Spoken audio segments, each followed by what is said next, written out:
I'm gonna go get something to drink before, because I think I'm in the As opposed to what's in your cup? I don't have a cup. I think it's recorded. Oh. Yeah. So. Oh, yeah, I know. that is. I know. Somebody's cup with it leaving a mark on the table. It's water. Oh, that's what coasters are for. That's because that was Isaac's, and Isaac already got a second one. That's what we refer to as a first world problem. Coasters or no coasters. Hey, good morning and welcome to ElementYou. I almost said welcome to ElementYou. I really did. I don't know why the word elephant just came to my mind. It's morning. So that would be a whole different broadcast. Welcome to ElementYou. We are in John chapter number 19. That was supposed to be stealthy and it didn't work. No, it did not. Wow. So they're your children. No. Dude, what are you? Wow. Sorry. Wow. It's gonna be a minute. I don't know if you. I hope you can hear all of what he's dropping Do every. you have the screen that says "Please stand by"? We are having technical Coordination difficulties. I'm just waiting for him to pour that whole cup of Coca-Cola across the computer and just shut the broadcast down. So that's what I'm waiting. This is another day at ElementYou. Wow.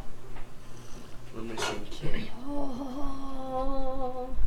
The whole time you guys were I had doing no that, idea what that was all about. the whole time you were doing that, my screen would go home apps, but you had to. It would flip off before you could push it. So I got it up now. say, That's you what can that have was. mine. Oh, I finally got it. Sorry. It wasn't good. Dude, what? Come on, man. Okay, you're not allowed Seriously. to have drink. It already started. These people Ever are waiting, again. And you're like, Come You on. guys can read without me. No. We need to be focused here. You are distracting If you're distracted by more me, than a little bit. it's not that doesn't mean I'm the distraction. oh yes. What? You are definitely the distraction. Okay, He's distracting Bible. himself. John Bible. chapter 19, verse number 1. So then Pilate took Jesus and scourged him. I'm reading out of the New King James Version. And the soldiers twisted a crown of thorns and put it on his head, and they put on him a purple robe. Then they said, "Hail, King of the Jews," and they struck him with their hands. Pilate then went out again and said to them, "Behold, I am bringing him out to you, that you may know that I find no fault in him." Then Jesus came out wearing the crown of thorns and the purple robe, and Pilate said to them, "Behold the man." Therefore when the chief priests and officers saw him, they cried out, saying, "Crucify him, crucify him." Pilate said to them, "You take him and crucify him, for I find no fault in him." The Jews answered him, "We have a law, and according to our law he ought to die, because he made himself the Son of God." Therefore when Pilate heard that saying, he was the more afraid, and went again into the praetorium, and said to Jesus, "Where are you from?" But Jesus gave him no answer. Then Pilate said to him, "Are you not speaking to me? Do you not know that I have power to crucify you, and the power to release you?" Jesus answered, "You could have no power at all against me unless it had been given you from above. Therefore the one who delivered me to you has the greater sin." From then on Pilate sought to release him, but the Jews cried out, saying, "If you let this man go, you are not Caesar's friend. Whoever makes himself a king speaks against Caesar." When Pilate therefore heard that saying, he brought Jesus out and sat down in the judgment seat in a place that is called the Pavement, but in Hebrew Gabbatha. Now it was the preparation day of the Passover, and about the 6th hour, and he said to the Jews, "Behold your king." But they cried out, away with him, crucify him." Pilate said to them, "Shall I crucify your king?" The chief priests answered, "We have no king but Caesar." Then he delivered him to be crucified.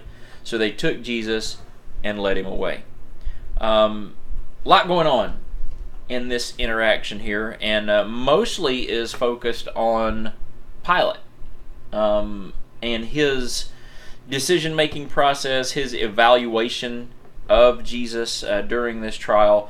So let's just stop right there and let's kind of talk our way through this passage of Scripture as we see Pilate and his interaction both with Jesus and with those who had accused him. What are your thoughts here? I think you could really see Pilate struggle. I mean, because he is really struggling with what to do. Because, I mean, if there ever was a rock and a hard place, he feels like he is stuck right in the middle of them. I mean, you can tell that he he doesn't see anything that the Jews see. You know, he finds them innocent, but they're also keep throwing Caesar up at him. Mm-hmm. So he's got the political side, and then he's got his own personal side, and he's having to struggle with the decision of which will I do, what I want to do, or what politically I have to do to keep me where I am. Explain that. What do you mean politically he had to do to keep him where he was at? For those who aren't familiar with who Pilate is or what's going on, why do you say he was in a political hard spot? Okay, so the crowd says, if you let this man go, you are not Caesar's friend. And Caesar, of course, over Rome. And Rome has allowed Pilate to oversee this territory, so to speak. So Caesar is allowing Pilate to do these things, and if he is not a friend of Caesar's and word gets back to Caesar, then he's just going to come in, Romans are going to come in and kill them all. So it's really important to understand that Pilate is not part of the Jewish order appointed by right. Caesar. Right.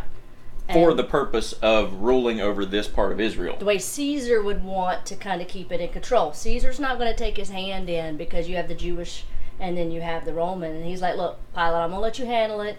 You're going to do what I'm asking you to do. I'm just asking you to keep everything in check. Well, and to make it real clear, I mean, during this time, and one of the reasons if we look in the book of Acts, we'll see the gospel spreads so quickly is because God has used the Roman Empire to essentially establish a state of world peace. We refer to it historically as the Pax Romana. And the way that Rome brought about world peace was by conquering everybody. Right. But the way that they maintained rule was when they conquered a territory, they basically said, you get to keep doing exactly what you've always done. The only difference is you swear allegiance to and pay taxes to Rome. And as long as you do that, we'll let you pretty much continue as long as you don't start trouble, don't raise insurrections. If we need you to fight, we're going to pull people out to help us fight, and you pay taxes, you can keep doing exactly what you're doing. And that's pretty much what Pilate's job is. Right. He's to keep Israel from rising up and to collect taxes for Rome. Right. So if they say he's establishing or he's recognizing a king other than Caesar, now of course we would call Caesar an emperor. Right. They would have used this term kind of interchangeably here. If he recognizes the authority of anybody over Caesar, this guy is your king rather than Caesar, then that kind of paints Pilate in the position of a Roman governor who has somehow turned insurrectionist. Right. So it's either he himself will appear as one, or the crowd will actually become an insurrection themselves against it. So yeah, he's really, it's either going to look like he did it, or it looks like he can't control the other people and they're doing it. Now, if we go back to the previous chapter, Pilate has already had a conversation with Jesus about whether or not he is a king. And Jesus said, well, this is the reason that I was born into this world, but my kingdom is not of this world. Right? So I think we've kind of got to the point where Pilate has recognized that even though Jesus is making a claim to be a king, there's no question about that he's not making a claim to a kingdom that would in any way overthrow the Roman Empire. Right. He's not saying, I want a physical rule, I want to take over Israel, I want to take over Rome. He is saying, my kingdom's not of this world. My kingdom's bigger. And Pilate, just from a secular perspective, recognizes that is no threat to Rome whatsoever. He's not leading a rebellion. He's doing something completely different. And he says, when he brings him out here, and of course, it's difficult to look at this passage without saying the brutality that Jesus is being treated with by the Roman soldiers. Right? And there's a stark difference here between the way that the soldiers are treating him and the way that Pilate is treating him. I don't want to paint Pilate in too good a philosophical position here. Pilate led with a brutal hand, and he allowed all manner of atrocity to take place under his rule because that was commonplace for Rome. You rule out of fear and power, and therefore you don't really have to worry about it that much.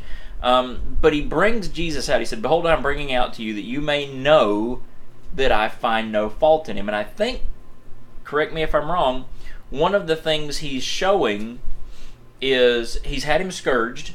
Now, do you guys know what scourging is, how this works? Can you explain it for us? No. Can't explain it. Mine did not say that. It says they whipped him, and that's about it. So what they would do is they would have a post probably about waist to chest length high. They would chain him to it with his back exposed, and they would take whips and thing they call cat of nine tails. It's called a cat of nine tails. And it would actually have bits of sharp bone and metal inside of it. So when they would whip him, it would actually flay some of the skin away from the muscle and away from the bone. Yeah, it was bad. I mean, like literally, you would die from it. A skilled executioner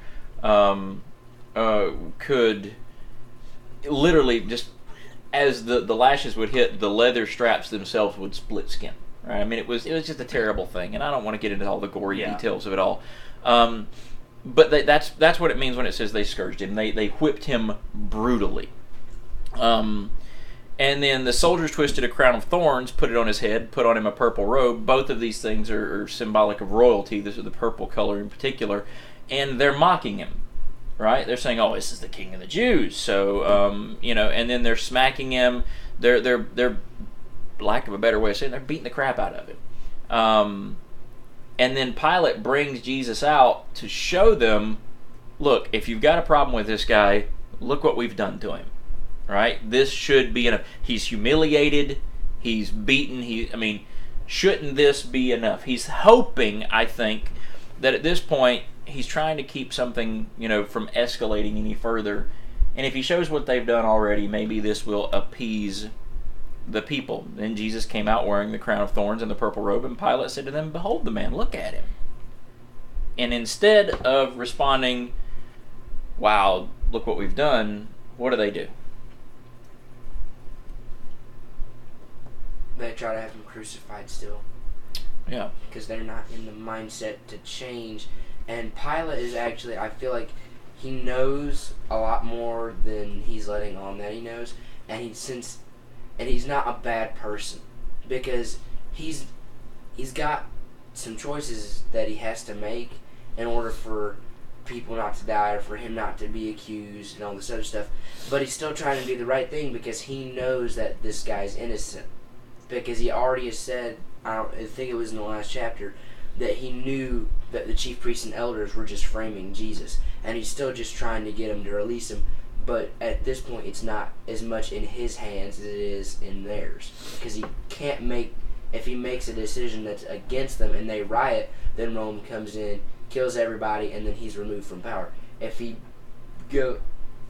makes the decision to release them and they don't riot, then they're just going to go tell Caesar that Pilate was betraying him, and then he'll be killed or just removed from his position. Right, but I think Kip mentioned last week, I don't know if you know, but part of the reason it's not so much as Pilate was seeing through it all, he was terrified because of what his wife had told him. Mm-hmm. And I don't know, I don't know that Pilate was a good person. I don't know that I would go quite that far. I'd say Pilate was a reasonable person and a highly intelligent person. He sees through the sham here. Right. He sees what's going on. He's been working with these people for years. And he knows they're only interested in themselves. They're only interested in the power and the authority that they can have. And he sees them kind of like the Grima worm tongue of their day, for those who get the reference. I mean, they're literally only interested in being close to the person in authority so that they can abuse the power and privilege themselves. I think it was a difference here when it says he's made himself the Son of God, and it says that he became even more afraid at these words. Right. Because I think beforehand, when Jesus says, well, my kingdom is not of this world, that's one thing. Because I can go up and say, well, I'm king of Narnia or Middle Earth or whatever. Okay, whatever. But then to say, I am the son of the God of this world, is just completely different, especially at this time. The Emperor Caesar is considered to be the incarnation of the main god of the Romans, or they considered the Son of God. So that puts everything into a whole new perspective where Pilate's concerned, and I think his wife's I idea of what she says before it had nothing to do with this man. I Right. think that really comes in a whole lot more. And I think that Pilate is, again, we don't know exactly what Pilate's religious nature is here, but there's definitely an element of something that's going on here that has got him concerned that maybe there's something more to this Jesus guy. Because think about it. For 3 years, he's been hearing about this Jesus doing miracles, raising the dead, walking. This kind of stuff doesn't go unheard of, and certainly it has risen to Pilate's ears. And I want to go back a couple verses, but before I do, as soon as Pilate hears this, he's more afraid, and he goes back to Jesus. He goes, "What?" He said he was, and he turns around and goes back to Jesus. He goes, "Where are you from?" Mm-hmm. Right? Because even if we're looking at it, if Pilate is taking a Roman religious worldview, the idea of gods manifesting themselves in human form was not unheard of. To us, it sounds so silly when we look at Roman mythology, but to Pilate, if he's looking at it from that perspective, the idea of a god becoming flesh is not an unheard of thing. And so maybe he's wondering at this point, oh, whoa, what am I getting myself into? But I want to go back before that in this verse, because we kind of jumped over it. When they say crucify him, Pilate said to them, "You take him and crucify him." Right? I don't want to have anything to do with this. I mean, Pilate, again, like I said, I don't think he's necessarily a good man, but he is a man who is logical and reasonable. And having a mob of people kill one guy doesn't really affect the status quo. I mean, according to what his job is to try to do, having the religious court of the Jews execute one guy, not a big deal. Not going to upset Rome, not going to do anything. He says, I find, however, executing an innocent man can cause a riot. So if he executes him knowing he's innocent, knowing that everybody else knows he's innocent, that could cause him problems. But if he says, y'all take and do whatever you want to, that's not a problem. But then the Jews turn this around again. And they say, we've got a law, and according to our law, he ought to die because he made himself the Son of God. And then, of course, this is where they're accusing him of blasphemy because they reject Jesus' claim to deity. And then so Pilate goes back and says, where are you from? Jesus doesn't give him any answer. And then verse 10 and verse 11, I think, are so key to understanding what's going on here. Pilate says to Jesus, because Jesus stands silent, he goes, are you not speaking to me? Do you not know that I have the power to crucify you and power to release you? Pilate goes, look, talk to me. I'm the one in charge here. And Jesus just sets this straight immediately, because Jesus hasn't been speaking to him now in this instance. And when Pilate says, I've got the power, Jesus wants to make sure that Pilate understands this. Jesus answered, you could have no power at all against me unless it had been given you from above. Therefore, the one who delivered me to you has the greater sin. He's not saying Pilate's without sin here.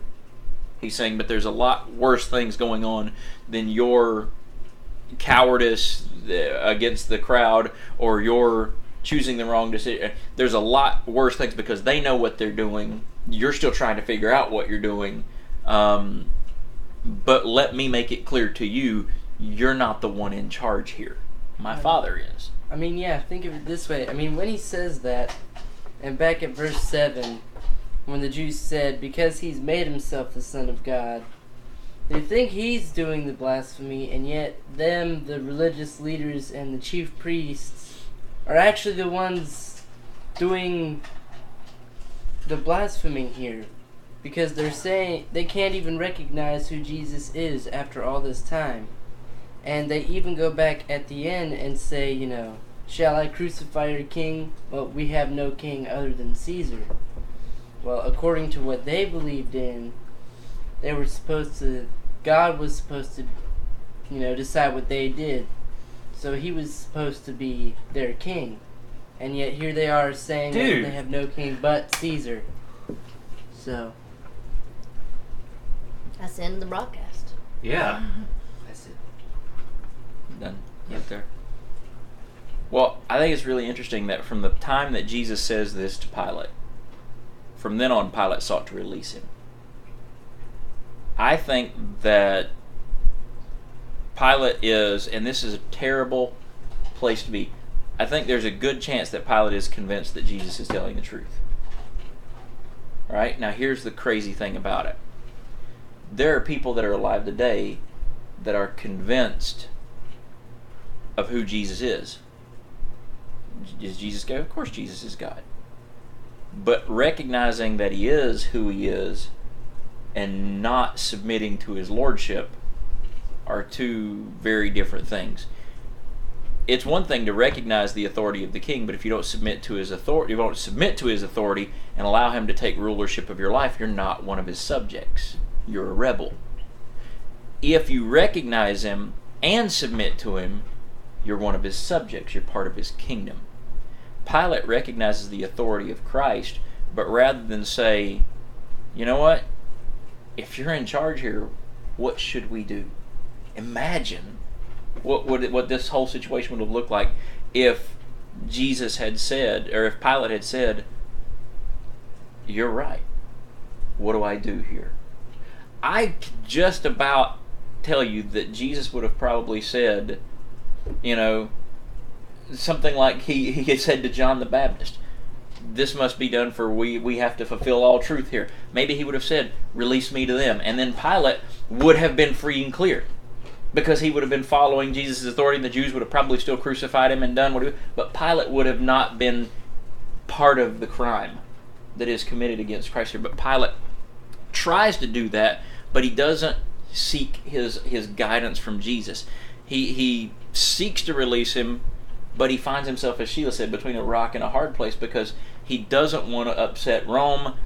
He knows that if he lets this stuff continue with the Jews, it's going to turn into a riot, which is then going to send a signal to Rome that he can't keep the peace. He's not able to do his job. If he's not able to do his job, at best, he's going to get removed from that job. At worst, he's going to be executed for not being able to do his job, as an example for whoever takes his place. So he brings him out, and the Jews cry out, if you let him go. Because Pilate said, I want to let him go. He's done nothing wrong. If you let him go, you're not Caesar's friend. Whoever makes himself a king speaks against Caesar. And Pilate hears that, brings Jesus out, sits down in the judgment seat in a place that's called the pavement. And he says to the Jews, it's one thing for him to say, I want to release him. He comes out, sits down in the position. Imagine this is the high seat of the Supreme Court of the nation at the time, if we're making a modern comparison. He comes out, sits in the place where he's going to declare his judgment and says, behold your king. Right? Whoever makes himself a king speaks against Caesar, and his response is, this is your king. Now, he can still be good with Rome here, saying, look, this is the king of the Jews, but Rome is still in authority. It's not... And they cried out, away with him, crucify him. He said, shall I crucify your king? And that's when, as Joseph pointed out, they said, we have no king but Caesar. They're rejecting not only Christ as the Messiah, but they're rejecting the kingdom and the throne of David that they asked for, that God gave them, that he established in the book of Samuel. They're rejecting all of the national history of Israel. They're rejecting their national identity. Another way of saying this would be to say, we're not the nation of Israel, we're the nation of Rome. Kind of what they're saying here. If we have no king but Caesar, because really, ultimately, God, and when they originally asked for a king, says, what do you need a king for? I'm your king. They're rejecting God, literally, in rejecting Christ. And by claiming allegiance only to Rome, they're saying, look, we're faithful, loyal subjects of Rome. We have no king but Caesar. And so Pilate delivers him to them to be crucified. So they took Jesus and led him away. Now, of course, we see in other Gospels that Pilate at this point washes his hands and says, I want nothing to do with this. But here's the thing. While that's a nice metaphorical gesture for him to say, I'm washing my hands of this, take and do with him as you see fit, that does not remove Pilate's sin. Pilate's still guilty of this crime just as much as the people there are guilty The only way he could have been not guilty again was to say, you know what, I'm not going to have anything to do with this. I'm going to step down. I'm not going to do this. He's innocent.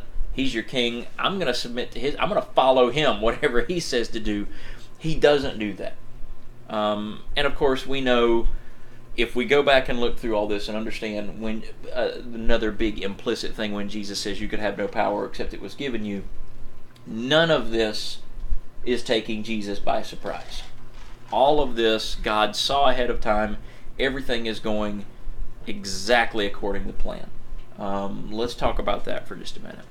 Isaac, you got any thoughts on that? Nope. You Wow. Wow. Nope. It was all according to his plan. That's about it. Well, why is that important?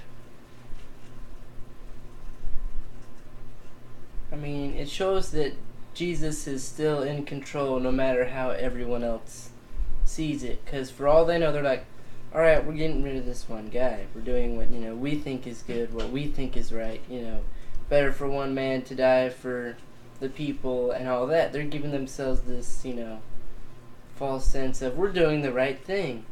And yet Jesus knows what he's doing and why he's doing it. Because Jesus knows that they're making all of these decisions for the wrong reason, and yet he's still choosing to go through with crucifying himself. We can look at, like, if you watch a movie and the hero has a plan and then nothing goes right, but then at the last second they still pull it out and save the day and whatever, you can look at it and go, oh wow, that was really cool, because you can see what, the hero still overcame or whatever. Right. But it's something so much more when, even though it looks like everything went wrong, like the movies where there's a twist that it looks like somebody betrayed and this and that, and then it comes out like, oh no, we knew this was going to happen the entire time. It was all part of the plan. And it just kind of leaves you going, did not see that coming. Right. And this is on so much more of a huge cosmic scale of God coming down, and it looks like everything's going wrong, and creation itself is rejecting God and going against him and trying to kill him. And he goes, nope, that was part of the plan the whole time. Yeah, I arranged all of this ahead of time. I had something and I lost it, and that's okay because it probably means I didn't need to say it. I think we have to look at Pilate, and with his decisions, I think Pilate, and as he continues and then wants to wash his hands and he does things, I think Pilate knew Jesus, but he didn't have a relationship with him. I think that is the key here. He can... Let's say, instead of saying knew, I think recognized. Recognized. It's a better word. Right. Recognized Jesus, but he didn't have a relationship with him. I mean, that is, and like you pointed out, that there are a lot of folks today who may even be in church, may be in power, may not be, but can recognize and say, yeah, I've read, I've heard, I grew up in Sunday school, that Jesus, this is what he did. And just by recognizing what he did and what happened doesn't mean that you have a relationship with him. Right. Again, it comes down to who do we believe is in a position of authority, which I think we can play off of what Joseph was saying earlier. Who's king here? Well, there's only one king here, and that's Jesus. The fact that he's crucified doesn't make him any less king. And matter of fact, that's just exactly what his plan was, that somebody had to die, and he was the only one capable of dying and paying the price for everybody else. Again, what's crazy about the sacrifice that Jesus made is that, it's easy to look at this and go, oh, it makes perfect sense that Jesus could die as God dying for everybody, and he could pay the price for everybody. But in the back of our minds, I think we often say, well, that means that I could have died for myself, but you couldn't. Right? That's the crazy thing about it, is because we are contaminated by sin, even sacrificing ourselves to redeem ourselves wouldn't work, because we were an impure sacrifice. I mean, Jesus had to be the one to die because he was the only sinless human being to exist.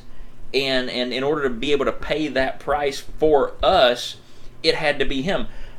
But if it had just been a sinless human being, that would have been sufficient to pay the price for one human being.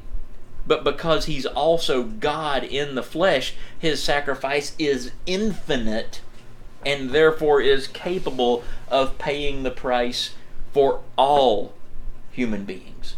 When we see this, I mean, he's the only one capable of doing this. And I think recognizing that, seeing it, is the same thing as seeing him as king. Until you accept that sacrifice, until you accept that lordship, seeing it and believing it, following him, you can't, it's not sufficient to do only the seeing. It's not sufficient to simply just say believe. I mean, if we look at, if you shall confess with your mouth the Lord Jesus and believe in your heart that God has raised him from the dead, you shall be saved, right? There's two elements to that. You've got to confess him as Lord and believe. It's not sufficient to simply say it but not believe it. It's not sufficient to believe it but not actually commit to following him as Lord. It's a matter of both. Believe that he's died and rose from the dead for your sins, and confess him as Lord. Let him be, I'll borrow Isaac's words from when he was a kid, be the boss of your life. Let him be king. Accept his authority. So many people see, oh yeah, well Jesus did that, that's great, he did this. But until you submit to his authority and lordship, you're in the same position that Pilate was in. All right? I find Pilate to be a very sympathetic character because he's such a reasonable person. He's in such a difficult position. He's a man who's he's worked hard to get to where he's at. He's successful, he's wealthy, he's powerful, and now he finds himself forced into a corner to make a seemingly impossible decision, and I think he sees the truth, but he simply doesn't embrace it. I've always had this part of me that hoped that after we lose the historical record of Pilate that maybe he changed his mind. I don't see any historical evidence of that, but I always kind of had hope that he would. Clearly we don't see anything like that in Scripture, but I think it's such a tragedy here that Pilate played the role that he played and hoped that by symbolically washing his hands he could be clean of this, because the only person that could make him clean of this was the one that he delivered to be crucified. Any closing thoughts here? We'll stop here and pick up in verse number 17 next week. Jojo? That'd be the verse number 20 next week. No, it'd be verse number 17. No, I'm thinking chapter. No, we're still in 19. We're still in 19. I know that, but I thought we were done with the chapter. Not yet, no. Not even close. You need another cup of coffee? Any closing thoughts from you, home dog?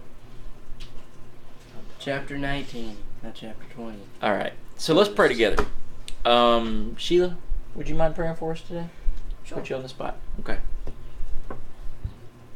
God, we want to come to you today and want to thank you for being our King, God. We want to thank you for allowing us to not only know you, but accept you as our King. God, as we live life in the now, there's so many things that go on, and as we've read today, God was in control even as he was dying, and you're in control even as we think that things are out of control. God, help us to turn to you. Help us that if we don't know, to just cry out your name and ask. God, you are all-powerful, all-knowing, all-loving, God. All you and all who you are is love. You love us no matter what. And we just want to thank you for who you are and pray that you will guide our hearts to daily recognize you and who you are and what you've done for us. In Jesus' name, amen. Amen. Thank you guys so much for joining us. If you're not plugged into a church family, we want to get you plugged into one. We're going to put some information up on the screen. You can get in contact with us. We'd love to hear from you. And we will see you guys next time on ElementYou. Thanks.